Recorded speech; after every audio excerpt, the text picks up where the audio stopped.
that peers, allow me to pay my respects to His Majesty the King, the Right Honorable the Prime Minister, the Deputy Prime Minister, and you as the Principal Secretary, the captains of the industry, development partners, government officials, and media representatives, our principals and teachers here, the students, distinguished guests.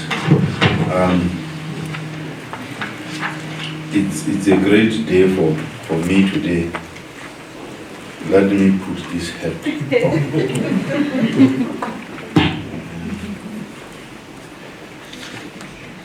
Now coming back to the actual policy now. It is my great honor and pride that I stand before you today at this launch of our basic education ICT policy.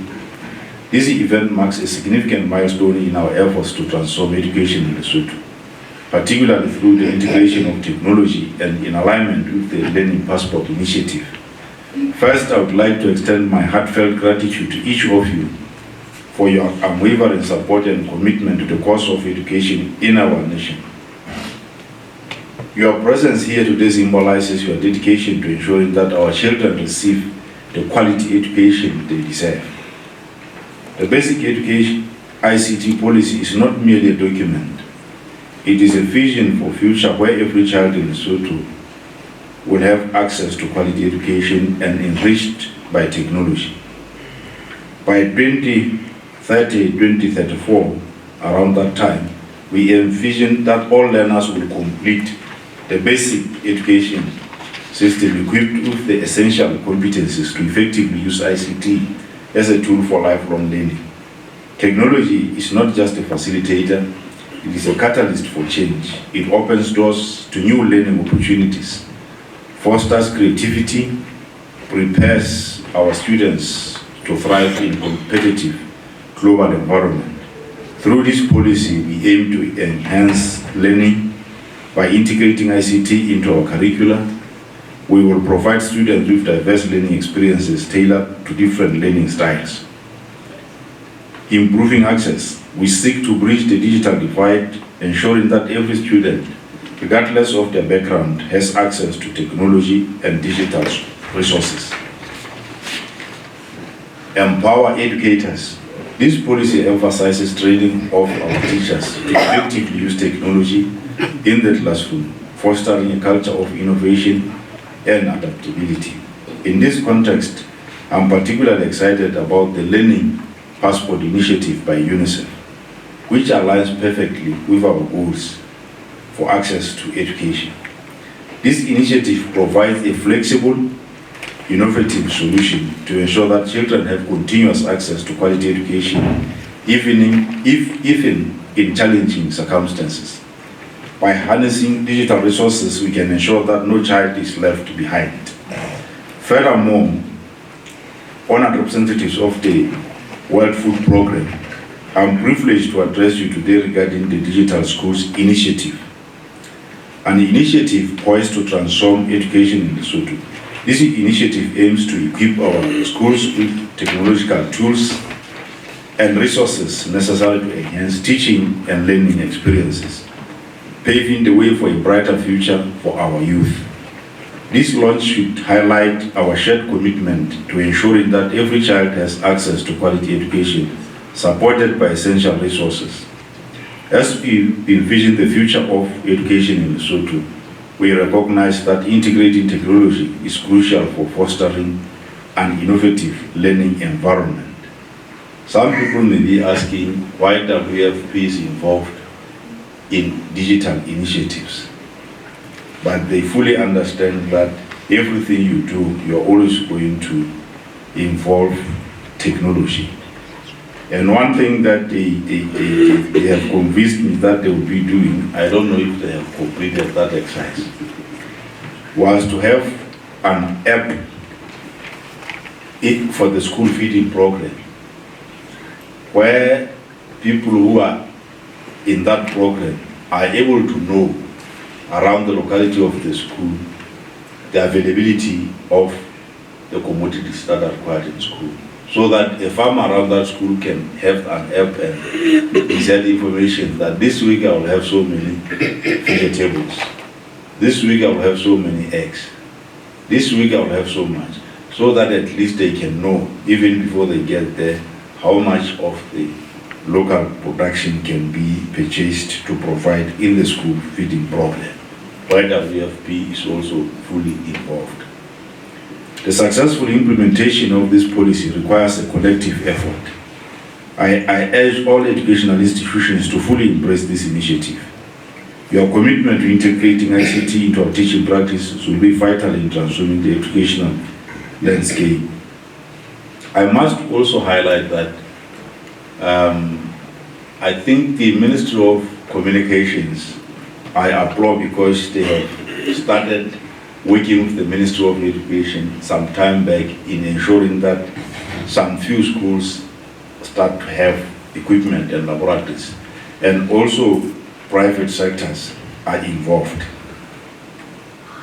You would find that here in the Lesotho High School, you have a lab which I opened some time back in my previous better life, not now, where there was a provision of laptops.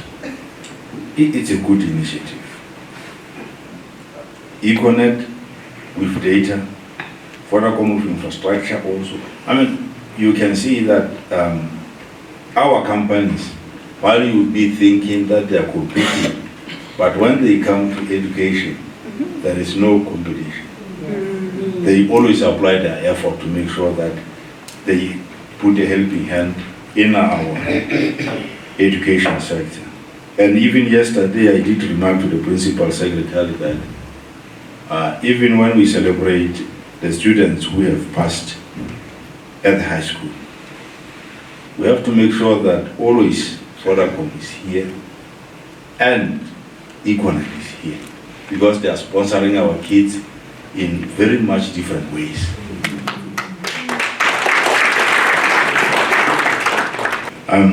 For the proper modeling and implementation of this particular policy, the ministry has identified also 3 schools amongst others.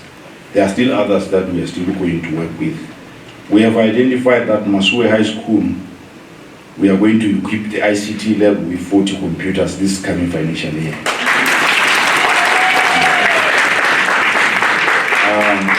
Methodist Primary will be included in the project that is referred to as the Solar Spell Project. While St. Catherine's High School will also be enrolled in the Learning Passport initiatives. In all these initiatives, there will always be a component of the ICT infrastructure that is provided. So it's one step in the right direction. The ministry has also identified 10 primary schools to pilot what we refer to as the Digital Schools Initiative. This Digital School Initiative was also initiated by the ministry with WFP. And now we have partners from UAE, and also SADC is involved to have this digital initiative in various countries in the SADC, and Lesotho is one of them. And they have also trained teachers remotely. So I haven't got a report from people who are involved whether our teachers, compared with others when they were trained, how was their performance. But I would say probably after the training, they are better than before they were trained. That I can guarantee. And these are primary schools. We try to look at those. These are Barwana Primary School, Isia Primary School, Kwana Exchange Primary School, Sividia Primary School, Assumption Primary School, Murija Primary School, Lekele Primary School, Bugula Primary School, Lelaka Primary School, and St. James Anglican Primary Schools. These schools, each one of them will be supplied with 35 laptops each.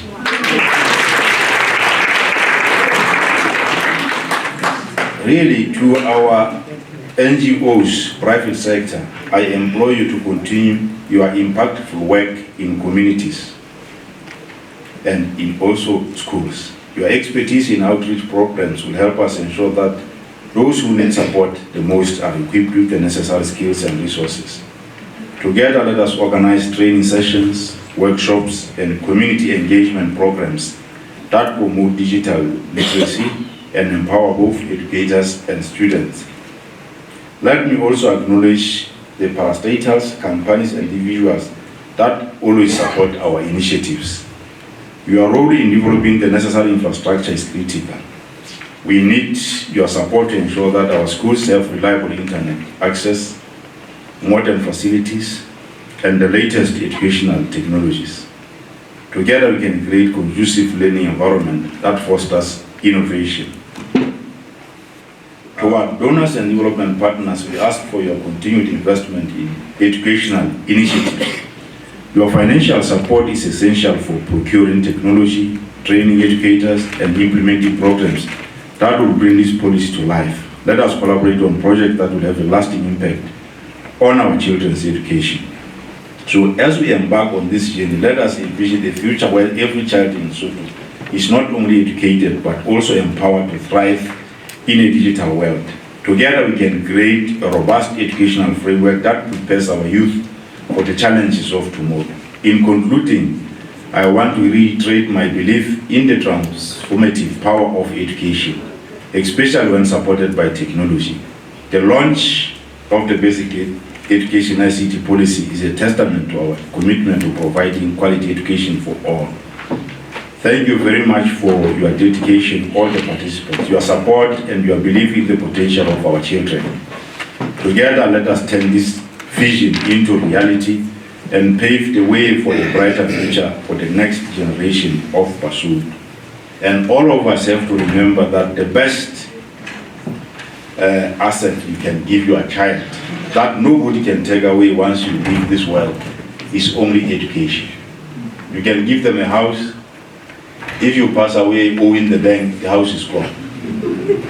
But if you can take the loan from the bank, take your child to school, if you pass away before you pay the loan, they are not going to take a certificate back. They are not going to take education back. So it's the best to invest, even if you have to take a loan, because they can't take that benefit away. You buy a car, you build a mansion, all of those things are material things, and if you go without paying the bank, they all go. You can never hear anywhere in any jurisdiction where somebody is saying, this person got a certificate because the parents borrowed money from me, or this person got this certificate because he borrowed money from me, so I'm taking it. So that's the best investment you can make out of everything. So let's invest in our kids and make sure that our kids have a brighter future. Program Director, the APS, ladies and gentlemen, it is now my pleasure and privilege to declare the basic education ICT policy officially launched. So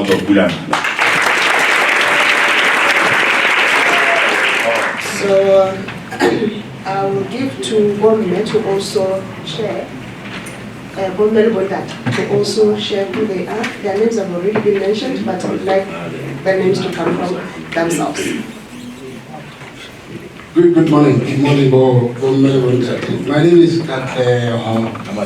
my surname is Befo.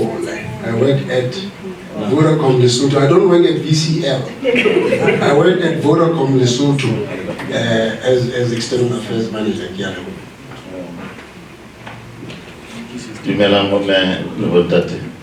My name is Kanono Wontram Shamle. I'm the Principal Secretary in the Ministry of Information, Communication, Technology and Innovation. My name is Nizam and my surname is Gulam. I'm the Chief Executive Officer of Lesotho Communications Authority, LCA.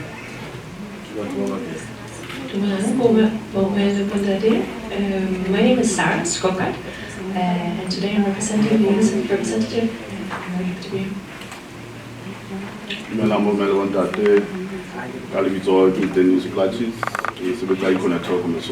Thank you. Please. the people that are sitting in front here are going to take it as their assignment. Well, I'm not putting words, but they're going to take it as their assignments to ensure that the basic ICT education and the policy, in fact, the policy is actually brought to implementation. So moving to the next question, it's still related to the infrastructure, but now we are moving to the underprivileged areas. We have seen a gap in the ICT education between the urban areas and the rural areas. We will all attest to the issue that when you go to districts like Mukotong, you go to districts like Tabatsega, Kachasnek, those districts that are in the mountains, there is lack of ICT, basic education per se, to put it like that. And the main issue is reach, and the other issue is the issue of maybe energy, because most of the schools do not have electricity. And this says when you're talking of infrastructure, we are not going to leave behind the electricity issue. So I'm not sure who would respond to this one. Okay, so Ndata Mashamala would respond to this question. Thank you, ma'am. Let me start by giving the context, so that my response will make sense. The government of Lesotho through the cabinet, they have approved two important documents. The first one is the National Digital Policy, which is basically the revision of the old ICT policy. The aim was to basically include the digital transformation and digital, or rather, artificial intelligence, because those are the very important topics today. The second one is the digital transformation strategy. It was approved, I think, in December, if I remember well. It has 5 pillars. The first one is the enabling environment, and this policy is one of the instruments that will enable digital transformation. The second one is the digital government. I will not talk to it today. The third one is the digital infrastructure that I will talk to in my response to your question. The fourth one is the digital business. The last one is the digital skills, which is also linked to this policy. That's why we are excited that this policy is in place. Now, to respond to your question, the government is focused on building digital infrastructure across all sectors. But in particular, we are focused on making sure that there is universal and meaningful access. That means, back in the days, we used to have coverage, right? To say these areas are underserved or are not served at all, right? We'll put in coverage there and then forget about it. But this time, we want to actually see that the people using that infrastructure actually get meaningful access to basic services. I was happy to hear during some of the deliberation here that one of the objectives of this basic education ICT policy is to ensure that students get equitable access to learning materials. So you can see it's linked to the bigger vision of universal and meaningful connectivity. So the government is already addressing it. I'm proud to say, in terms of the infrastructure, the government working with the operators is currently rolling out 18 base stations, and I think over 14 of them are already live. And the operators are excited that they see a lot of traffic that they did not anticipate that they will see from those sites. We'll launch these 18 towers maybe towards the end of March, we think all of them will be completed.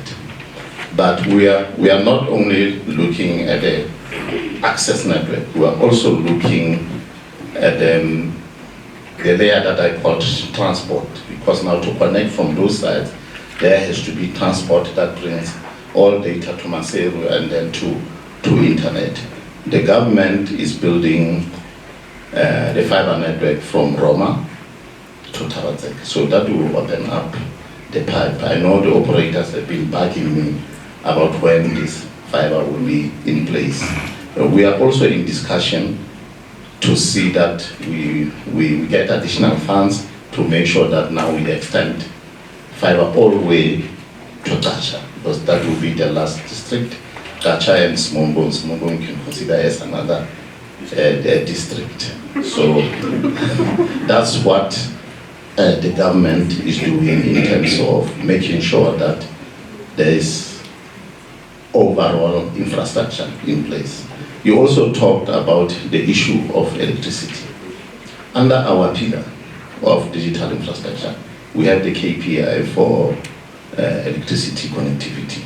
I think we aim to connect 67% of the homes to electricity, either through the normal grid or off-grid solutions. We agreed with Minister of Energy on this KPI, although we are not happy about it, because our KPI in terms of connectivity is 100%. This policy marks a significant milestone in our collective efforts to transform education in Lesotho through the strategic integration of digital technology. The Lesotho Basic Education ICT Policy is a testament to the government's commitment to provide quality education for all children, regardless of their background and circumstances. It aligns with the national vision to leveraging technology to enhance learning outcomes, bridge educational divides, and prepare Lesotho's young people for the challenges and opportunities of the 21st century. The policy is designed to address several critical areas within the education system. As we've heard in the presentations before, it aims to integrate ICT into the curriculum, improve digital learning among students and teachers, and ensure that schools are equipped with the necessary infrastructure and resources. By doing so, the government is not only enhancing the quality of education, but also ensuring that students are prepared for the digital economy. One of the key components of this policy is the focus on teacher training and professional development. Teachers are the backbone of any education system around the world, and their ability to effectively use technology in the classroom is crucial for the success of this policy. Therefore, the government will provide continuous professional development opportunities to help teachers integrate ICT into their teaching practices. We saw one example in the little video on how this can be done. Now, as we embark on the journey of digitalizing the education sector, it is important to draw on lessons learned and global practices related to the implementation of education ICT policies. Ongoing efforts in other countries provide valuable insights and examples from other countries in Africa and beyond that have successfully implemented similar policies. For instance, in Kenya, the Digital Literacy Program has been instrumental in providing digital devices to primary school students and training teachers, there it was, on how to use the devices effectively. Right? So the teachers were there again. This program has not only improved digital literacy among the students, but also enhanced their overall learning outcomes. In Rwanda, the government has implemented the Smart Classroom Initiative, which aims to equip all the schools with modern ICT infrastructure and provide digital content for teaching and learning. This initiative has significantly improved the access to quality education, especially in the rural areas of Rwanda. In Ukraine, further away but still very relevant, the All-Ukrainian School online platform ensure that access to the national curriculum through digital content. This initiative has significantly sustained access to quality education during the terrible times of crisis they have experienced. It has focused on inclusivity and accessibility for all students in Ukraine. These examples highlight the importance of a comprehensive approach to digital education, which not only is the provision of digital devices and infrastructure, but also the development of digital content, the teacher training, and the robust policy framework, as we are seeing being launched today. Now, to achieve successful digital transformation, it is essential to support system strengthening. This includes strengthening education and school management information systems, to better track out-of-school children, measure learning outcomes, and improve data-driven planning and decision-making. Additionally, integrating and monitoring teaching and learning platforms, as well as ensuring robust national plans and policies for digital transformation. These are crucial for sustainable impact. Now, from UNICEF's side, we are committed to continue to support the implementation of the digital transformation in Lesotho, as well as the implementation of the basic education ICT policy. Our global learning strategy emphasizes the need for evidence-based approaches, strategic partnership, and sustainable financing to achieve impactful and scalable results. So we will continue to work closely with the Ministry of Education and Training, as well as all the other stakeholders engaged in this area, to ensure the successful implementation of this policy. As mentioned by Mimosa just before, UNICEF is already supporting the rollout of two key initiatives, the GIGA and the Learning Passport, and we'll continue that journey. GIGA is a partnership between UNICEF and the International Telecommunications Union globally, and it aims to connect every school to the internet and every young person to information, opportunity, and choice, also here in Lesotho. The Learning Passport, developed by UNICEF and Microsoft, is an innovative mobile online-offline learning platform that provides children with continuous access to quality education, regardless of their location. This was an initiative that was originally designed for children on the move, when they have to flee, being displaced, etc. But during COVID, we really learned how useful this Learning Passport is and how it can be a means to complement what's going on in the school, but also to reach children out of school. So we're very happy to see it being launched today and to continue to develop the content so it remains relevant for all children in Lesotho. These initiatives play a crucial role in bridging the digital divide and ensuring that all children in Lesotho have access to the resources they need to succeed. We will also continue to leverage our global expertise and resources to provide technical assistance, capacity building, and advocacy support. And by doing so, we aim to create an enabling environment for digital education in Lesotho and support the Ministry of Education and Training to ensure that all children have access to quality education. Now, in conclusion, the launch of the Lesotho Basic Education ICT Policy is a significant step towards transforming the education system and preparing young people for the future.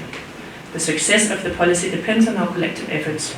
So we call upon all stakeholders, including different elements of the government, private sector, who is with us here today as well, civil society, schools, and international partners, to join hands in creating a resilient, inclusive, and innovative education system for Lesotho. Together we can create a brighter future for children and ensure that they have the skills and knowledge they need to thrive in the digital age. Kære Lebo.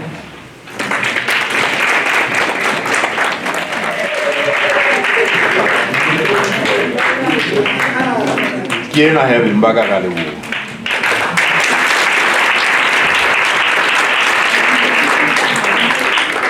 Ayo wakuru wadani kumana wadeni. Nevejo evejo boke.